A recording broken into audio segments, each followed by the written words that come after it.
This guy just broke into a moving train and is attempting to hijack it with a deadly weapon. Drop it! Drop the hammer! But insane hijacking attempts like this aren't as rare as you might think. Just like the time a dangerous and terrifying man tried to steal a commercial plane with evil intention. Police car, come on now! I will cut you. I'm a suicide bomber. But just how did this man get aboard the jet, and what exactly was he planning? Well, for that, we have to turn back the clock just 30 minutes to a simple shoplifting case in La Crosse, Wisconsin. At around 2:40 p.m., a man quickly identified as Cody Anderson headed to a gas station for a pack of cigarettes. At first, nothing seemed awry, but when he was unable to produce an ID, the clerk let him know that he was unable to sell him the goods. And then he started to get agitated and pleaded with the clerk to let it slide. He goes, I don't have my ID. I'm like, I'm sorry, I cannot sell them to you. And he's like, I'll do anything. What do you want? How much is it going to cost? What do you want? I said, I can't sell them to you. He like grabbed them from my hands and took off running out the door. And so I said, I'm calling the cops. Well, then Tony said he did drop a $100 bill out there. Do you have any video of the guy? The plan was to check the security footage, ID the man, and bring him back to pay for the other cigarettes with a shoplifting charge added for the inconvenience. But with the power of hindsight, there are a couple of hints we can pick up on that clue us in as to what exactly Cody was planning. As mentioned, he was incredibly agitated and nervous, almost like he was desperate for something to calm him down. He also left $100 behind as he ran away, implying that this wasn't an issue of money. All that's to say that when the cops got this next call, they could have had a good idea who was waiting for them in the cockpit. Go ahead. Would you be able to clear to assist City at Colgan Air? They have a person driving a car on this trip, possibly intoxicated. 10-4. According to staff at the local airport, a man had just crashed through the locked gates to the runway at speed before repeatedly driving in circles around the airport, doing donuts, and using the runway as a drag strip. Staff assumed him to be intoxicated, which made his next move even more horrifying. He parked his car up by a small jet, stepped out, and brandished a knife at the crew, demanding they let him aboard. Due to the severity of this incident, a call went out to every nearby officer, and they arrived with arsenals of tactical gear and weapons to try and safely deal with the hijacking. I don't know what just happened. He just got on top of the jet. He closed the door. He did brandish a knife at me. He got on the jet? He got on the jet. I don't know where I copied that. He also did display a knife. And I believe he's going to be my theft suspect from Quick Trip Magic Vehicle. Correctly identifying the suspect as Cody, he instantly realized just how unpredictable this man could be. An airport employee also noted that they only had one chance to get this under control, as the outside switch to open the door works just once. The problem is, now the engines are active. They're on a timer before Cody gets the plane moving, and the cops have a huge decision to make. Anybody else on the plane? No, but he has access and he has it powered up. Can you shut it off from here? No. Did he bust through? Yeah, go right through it. He actually just sold the 2 cartons. He's up in the window. Come out! He's putting his on. Hey, Open the door. Open the door. Open the door. Come out! Come out! Grab it now! Get out now! I'm gonna beanbag him. Get out now! Open it again. I'm gonna beanbag him and come out. I don't have another cartridge. Come out now! Show me your hands! Get another taser cartridge? Show me your hands now! I've been practicing. Come here! Show me your birthmark. Cross police, show me your hands Show me now! your birthmark. I'll take lethal cover. Let's move this way. Move this way so we don't cross. You got lethal? Police department, come out now! I'm gonna sneak up and don't see it. Doors open. I would back up, Josh. Everybody else is on the plane. Just follow the plane. The cops were able to spray pepper spray into the cockpit of the plane and to hit Cody with a beanbag round, none of which seems to affect him. Cody also has started to shout nonsense statements at the cops, further cluing them into the fact that he is either intoxicated or suffering from some sort of mental health problem. But quickly, the cops' attention switches to what Cody's intentions actually are in this situation, especially as he starts to shout some extremely worrying statements. Let's just wait it. Police car, come on now! I will cut you. I'm a suicide bomber. You're under arrest, come out! Allah Akbar. There is no vehicle button. 904, he's saying Allah Akbar and that he's a suicide bomber. I prayed for my entire life. All right, come down there and we'll talk, okay? I'm gonna cut my wrist. Let's just step on the car and we'll talk, okay? What's your name, bud? Okay. Bag him again. Did he drop the knife? No, it's still in his hand. Drop the knife. Cody, just come out, man. Make a deal. I'll give you this terrorist plans. Sir, come on, you won't be hurt. Just come out. We don't want to hurt you. In a situation like this, gaining trust with the suspect is paramount if they want to arrest him without escalating things. That's why it could be seen as a mistake that they're actively taking shots at him while simultaneously claiming they don't want to hurt him. In doing this, they've pretty much ensured that they're going to have to take a more aggressive approach, hence the arrival of an armored vehicle and a SWAT team. Come on, sir. Just drop it. Drop it. Drop it. Come on out. Let's see your hands. Let's see your hands. Come on, bud. Just your hands. Drop it. Hands. Drop it. Show us your hands now. Cody. You gonna chase him? Stop. Cody, come here, man. Slow us down here. Slow it down. Can you talk to me? What kind of explosives do you have? Cody then claimed he had a set of C4 explosives he'd obtained from the government and threatened to blow up the plane. To add to the drama, he also said he had a dead man's switch and 2 handguns. Why you're not moving, man? Because I got shot in the leg. Okay, Twice. well, we'll get you some help for that, but we gotta have you move if we move, okay? Come to the Back top. up and I'll give you the bomb. Okay, come to the top of the stairs. No, 30 feet to the side or we all die. The only thing I'm worried about is as soon as he came in, he turned all the batteries on. So, like, I think if he wants to, he might know enough to. I don't know if he's like a vet or something, but if he knows how to fly. At this point, the cops are reminded of a real threat that's still scarily apparent. If Cody even has the slightest idea of how to fly this plane, things will start to head in an entirely different direction. Luckily, staff at the airport realized that they're able to disconnect the battery at the rear of the aircraft. All the cops had to do now was get him out safely. Keep your hands visible for me, okay, Cody? We don't want to hurt you, okay? Stand up for me. Stand up. Come on, let's go. I'm gonna take it out. Right here. You gotta stabilize. All right, good.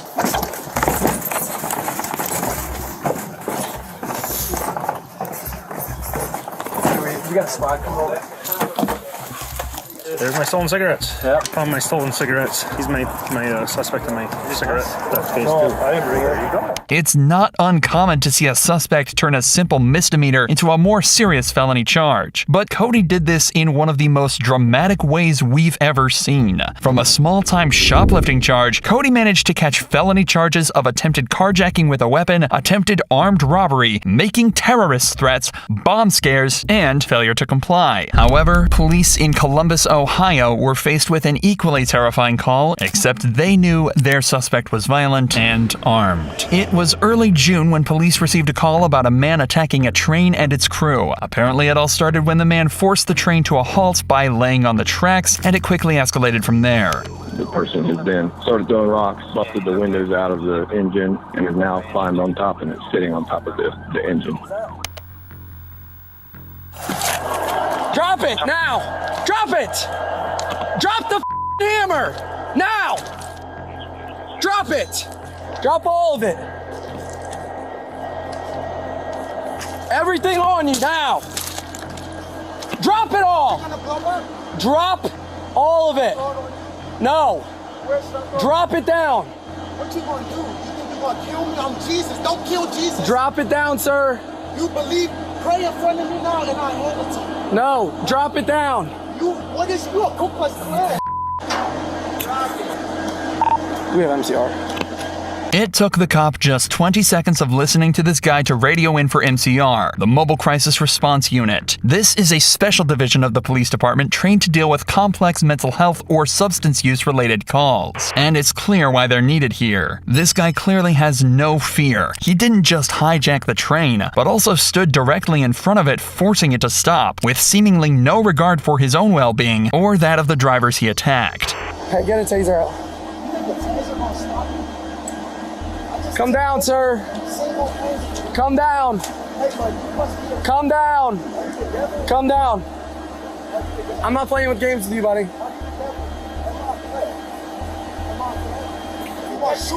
Right now you are. Are you gonna shoot me with my hands behind Put the flares down. I'm gonna cover up. Have the torpedo. Put the flares down. And put your hands out. I don't gotta do nothing. You say you're not doing nothing. Just kill me now. While I'm not doing nothing. Why are you up there? What's going on? You know the train. No, read it. It says 12 torpedoes in there. Why are there 12 torpedoes in there? I'm gonna show you. I'm gonna hand them. Don't go in there, sir. Quickly deciding that he's done with talking, the man decides to hop down off the nose of the train and heads inside.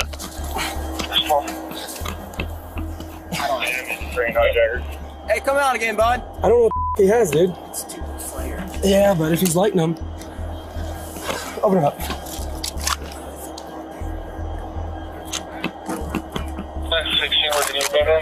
The cop is correct in being apprehensive to follow the man in, since they know he had a hammer which he's since relinquished, and he was just holding 2 signal flares which could easily be lit and used to burn or blind the cops. What's most worrying though is that they know he's already been in the cab of the train and could have stashed another, more dangerous weapon. But still, the cop chooses to head inside. He's down in the cab. Go in and go down the nose. Here, do you want to go in? Get out, dude. Get up in the back. This flare?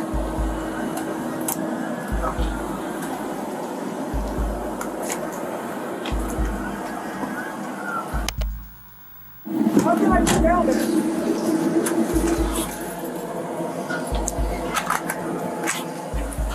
The man was able to lodge a door shut with a metal rod, and the cop is left to struggle with that for a moment. Meanwhile, a second group of officers arrive on the scene to help locate and apprehend the suspect. Hey, he's still right here. Yeah, go in the cab. It's probably just this flare that he has. Can you see in at all? Yeah, we can open it a little bit. Let me get over here. All right. Let me see your. It's a flare. Hey, what's up, man? Let me see your hands. Give me your gun. Okay, let's go. Come here. Get the out. Don't kill me. Don't kill me. Please. Don't kill me. Please, don't kill me. Don't kill me. Please, don't search. I'm lying. This is a publicity stunt. All the world will listen.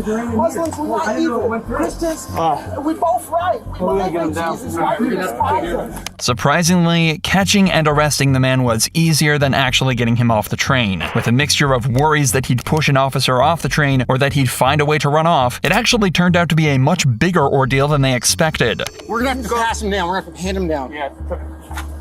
Cuff my leg. Just don't kill me. Walk around this way. Fighting today. But you're very You gotta do that, or you wanna take Who do you care want of here? to be the president? Trump or who? It doesn't matter Let's who the pick. president is. Who's the sheriff of Columbus Police? We're gonna pick.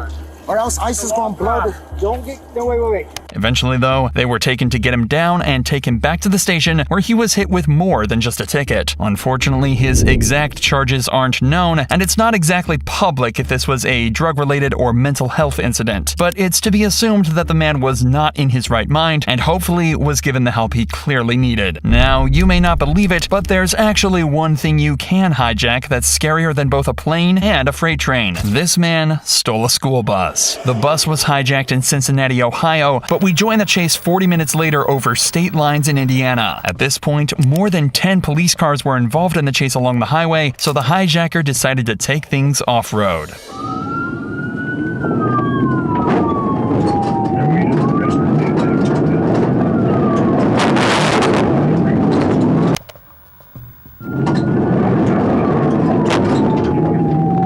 This maneuver managed to shake off some of the less field-equipped cars, but they were still 5 sturdy 4-wheel drive cars in pursuit, and they weren't planning on letting up, especially as they had no idea who was left on board.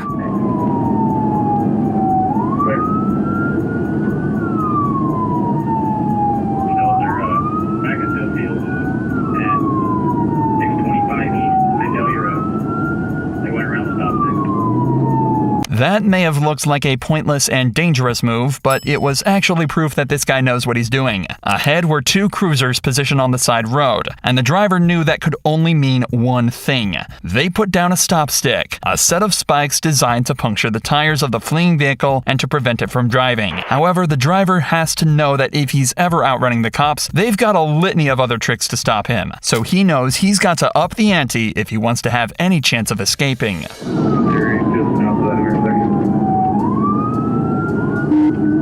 Clear in the cemetery.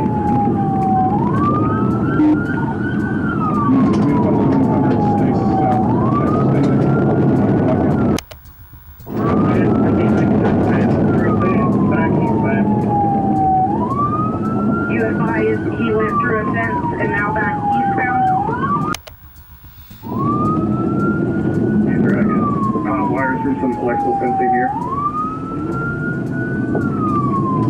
Clear on electrical fencing.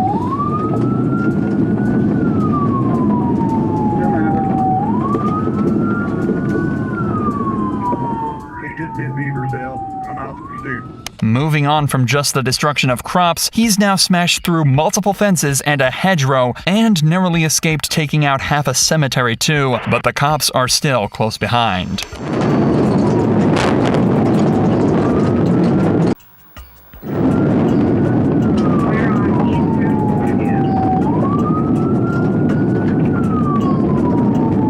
Clear on off-road again. He's now northbound through a field 1,500 blocks deep. Northbound in a field, 1,600 blocks. The move actually managed to shake off a lot of the cops, but luckily a police helicopter that had just been dispatched managed to keep the bus in the view, and the ground units were able to cut him off a couple minutes later back on the highway. You guys northbound on State Road 9, the bus is coming towards you. We have Shelby County has stop six at the end of 10392. At the end of 10392, we have stop six at the end of the driveway. Right back on to get the tips on the road. Tips on the road.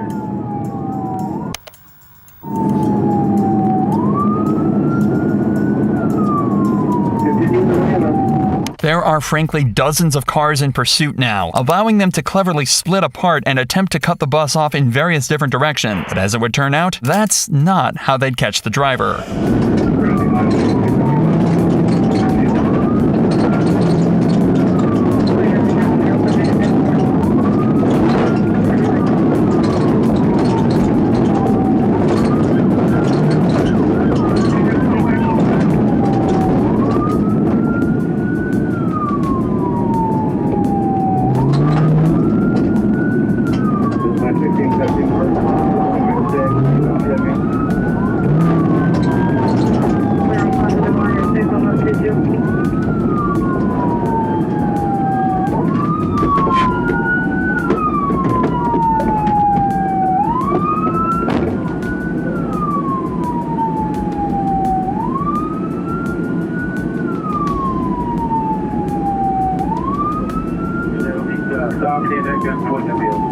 An hour of off-road abuse had wreaked havoc on the bus, and by the end, it was literally falling apart. However, it was a stop stick that proved to be the final nail in the coffin for the driver, causing him to finally come to a stop in the field. The driver proved to be 32-year-old Chad Murdoch, a man who had caused thousands of dollars in property damage not to just countless farmers, but also in the form of several damaged police cars that he'd rammed into over the course of the chase. However, the cops were able to forget about all of this when they were finally able to confirm that Murdoch was the only passenger in the school bus. Murdoch was hit with charges of criminal recklessness with a vehicle, possession of stolen property, resisting law enforcement, and criminal mischief. As of February 2024, he's currently awaiting his sentence.